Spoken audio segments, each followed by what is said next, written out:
Question number 5. The Right Honourable Winston Peters. Speaker, this question is to the Prime Minister and asked, does he stand by all his statements regarding the Saudi farm deal? If so, why?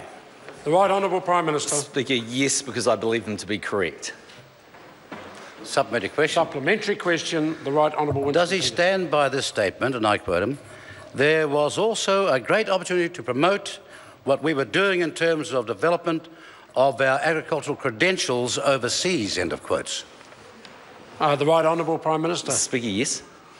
Supplementary question. Supplementary question. The Right Honourable Winston Peters. Why was a Saudi Arabian associated company allowed a tender where it could, and I quote, follow its own procurement guidelines and procedures as long as these adhered to procurement principles of openness, transparency, fairness, accountability, due diligence, value for money, efficiency and economy, unquote?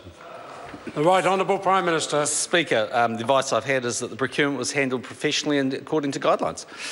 Supplementary question. Supplementary question. Right Honourable Winston Peters.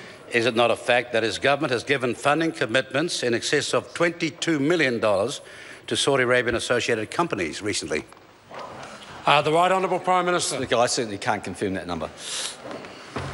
Supplementary question. Supplementary question. Right Honourable Winston Peters. Why has the government allowed Saudi business interests using New Zealand taxpayers' dollars to enter tender arrangements where Saudi-owned, not New Zealand-owned companies are employed to do all of the jobs?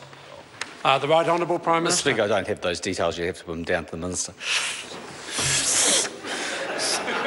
Supplementary question. Supplementary question. Right Honourable Winston Peters. Is it not a fact that this government has entered commercial arrangements involving bribery, corruption and jack-ups of the tender process?